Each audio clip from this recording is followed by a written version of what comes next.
La escritura de un texto académico no culmina hasta que no se ha completado el proceso de revisión. Esto es algo que los escritores expertos tienen muy presente. En ese sentido, debemos considerar que la revisión de un texto no debe ser parcial, no debe limitarse a cuestiones léxicas, ortográficas o simplemente a corregir errores. No, debe estar destinada a mejorar globalmente el texto académico. En ese sentido, debemos revisar si realmente lo que hemos producido responde a los objetivos que nos planteamos en un principio. Debemos preguntarnos también si el texto es legible para cualquier otro lector y también debemos plantearnos si realmente respeta las convenciones propias de la escritura académica. En definitiva, la composición de un texto académico no termina hasta que no se finaliza el proceso de revisión.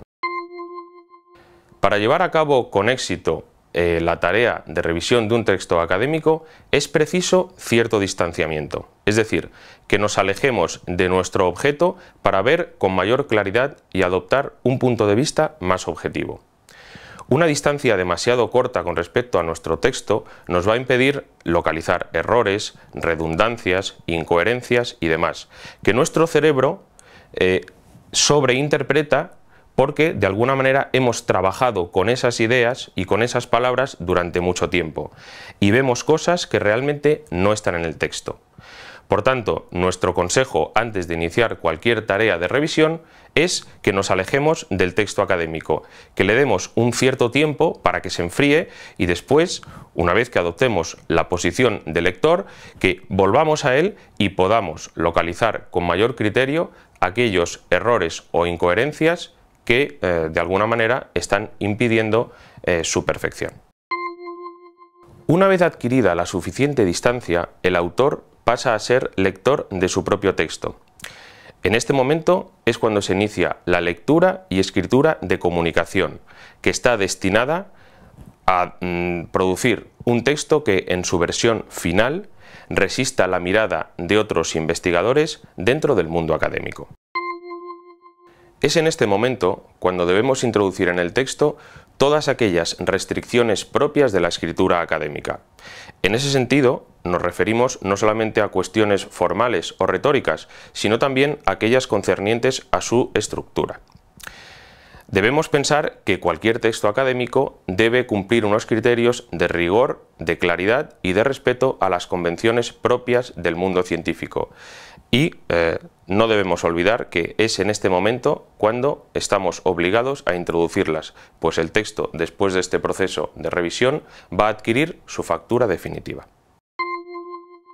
A ello hay que añadir que resulta muy interesante que el autor se plantee cuál es el punto de vista del lector, cuáles son sus conocimientos, cuáles son sus expectativas acerca de nuestro texto académico. Y es muy interesante y muy conveniente que se formule ciertas preguntas y que sobre ellas lance ciertas hipótesis a la hora de mejorar y pulir definitivamente el texto. Así, el autor, cuando revisa su texto, reflexionando, puede preguntarse, por ejemplo, ¿conoce el lector realmente los fundamentos teóricos sobre los que se sustenta mi trabajo? O, por ejemplo, ¿comparte los principios metodológicos que he utilizado? O, por ejemplo, ¿estos conceptos tan específicos que yo utilizo necesitan una definición más precisa? Formulándose este tipo de preguntas, el autor puede realmente moldear en última instancia su texto para hacerlo más accesible, más legible al lector de su entorno. La fase de revisión de un texto finalmente nos lleva en muchas ocasiones a volver la mirada hacia las fuentes que hemos empleado con anterioridad. En ese sentido, y como hemos explicado en módulos anteriores, las tareas de lectura y de escritura y de concepción del propio texto no son tareas que se desarrollen en una secuencia lineal, sino que son recurrentes, podemos ir de unas a las otras. Bueno, pues en este último momento, en el momento de la revisión, tenemos la oportunidad de volver a las lecturas que hemos hecho en un estadio anterior de documentación.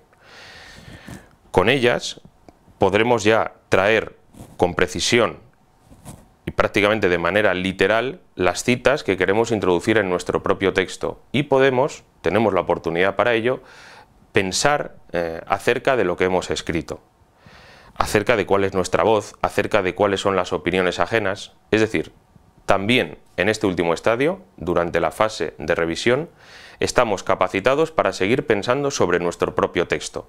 Y desde luego, la vuelta a esas lecturas es un excelente motivo para ello.